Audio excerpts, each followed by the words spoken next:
Ah, that's much better. 30 years in a tree can give you such a crook in the neck.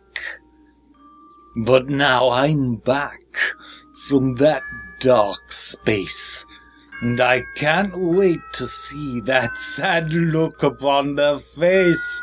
I've got a toxic love to give to all the creatures that may live in this enchanted forest land. But I need to have a plan.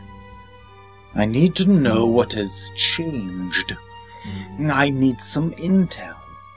And what's this I see? It seems to be some kind of game.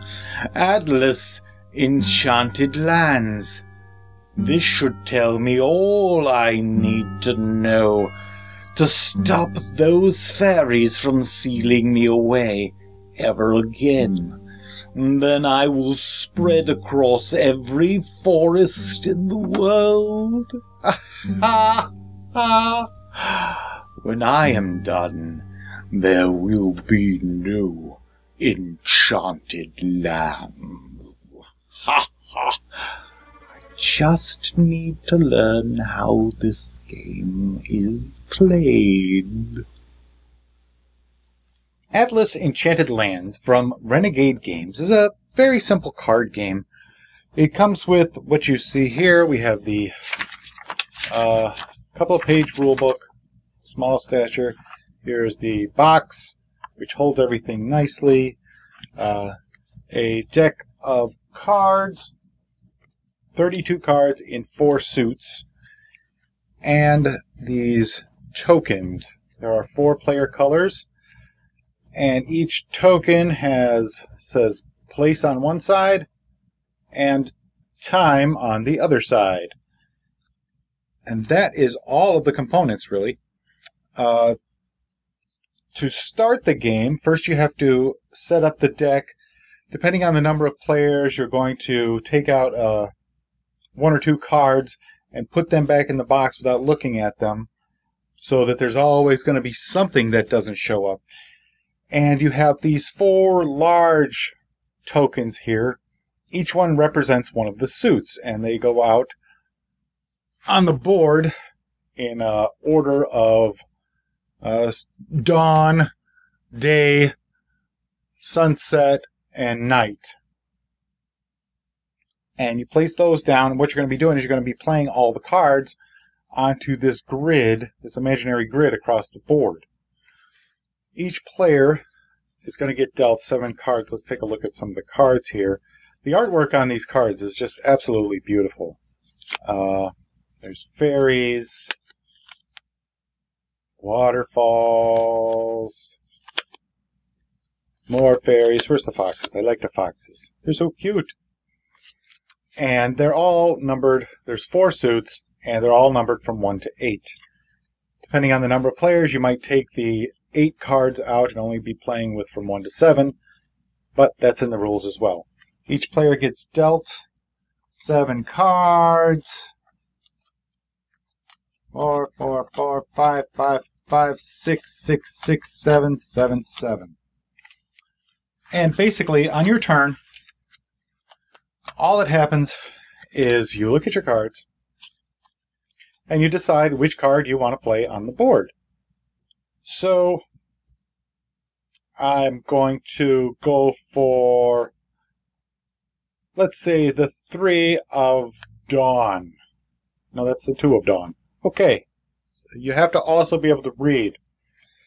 Well, not really, I guess. So, let's say I placed it here. Why am I placing it here? Because if you think of this as an imaginary grid, 1 goes closest, and 8 goes all the way over here. So I'm kind of just guessing that's where the 2 would go. And I place that card there.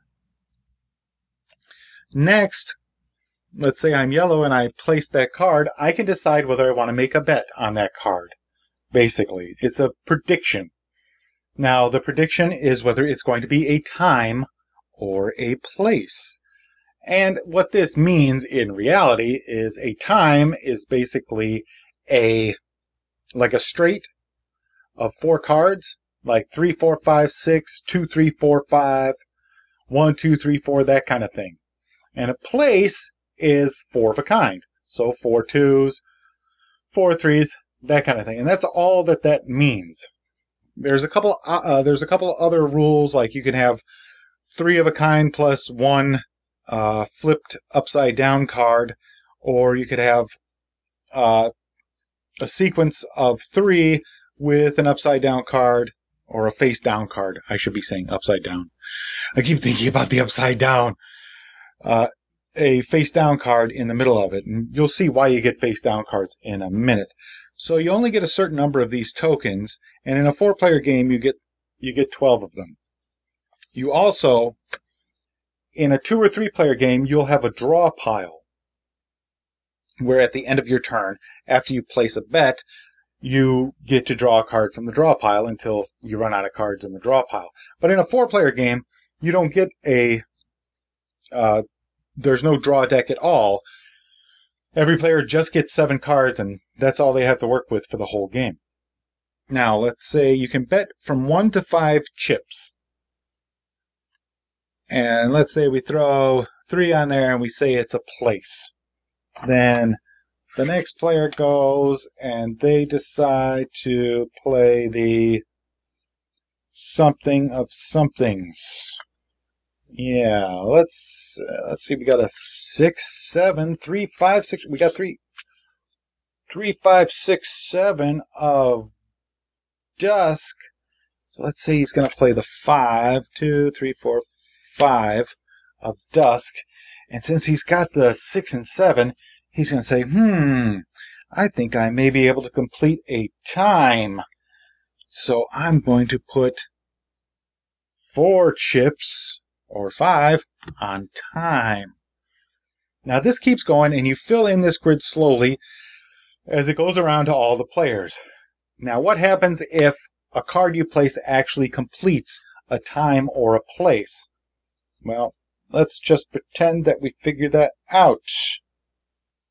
There's the 4 and 6. And let's say somebody else bet 2, 3 on the place,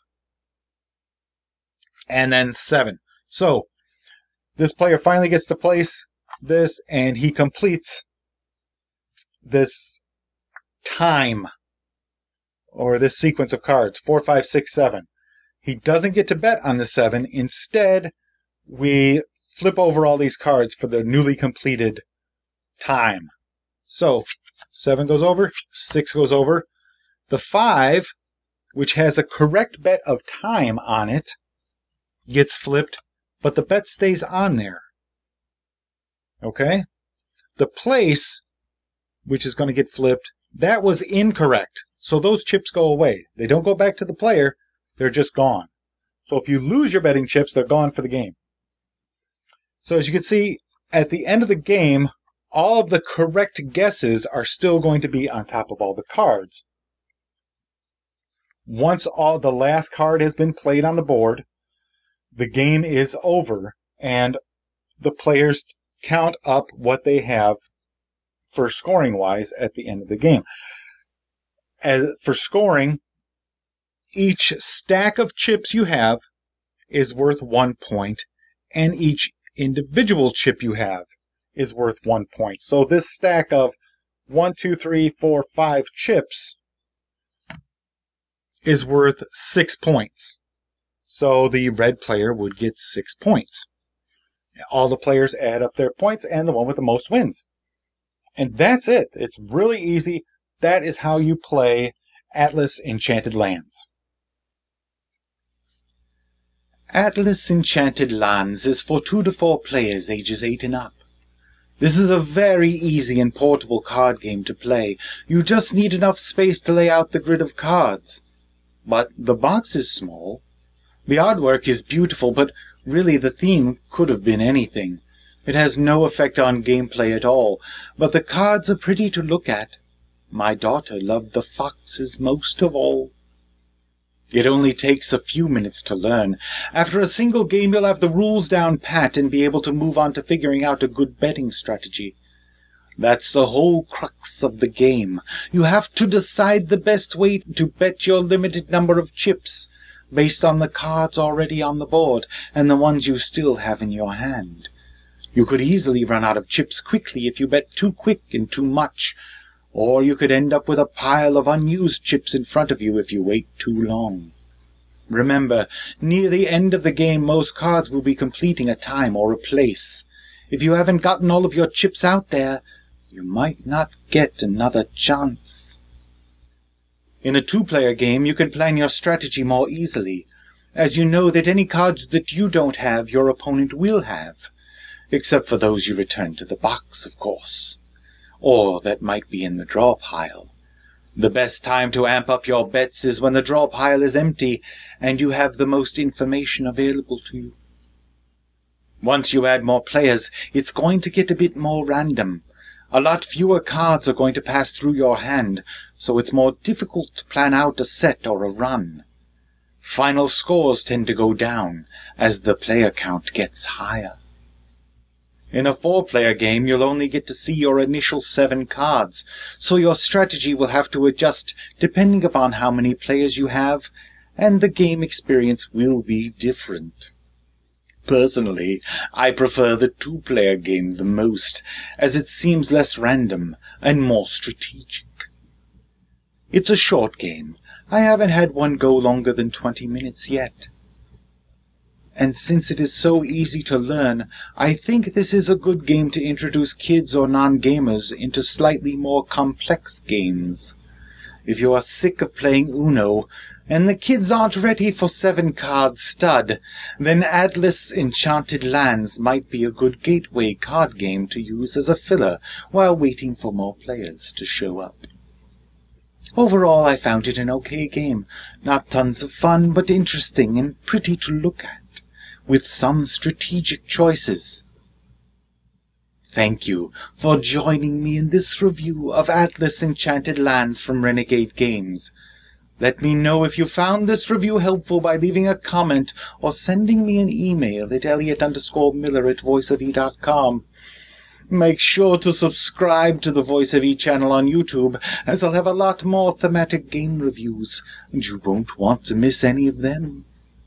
Please tell your friends to check out the Voice of E, and hopefully they will subscribe too. Thanks again, and until next time, keep your mind free. Ha ha ha ha ha. Getting that sick, we need more time.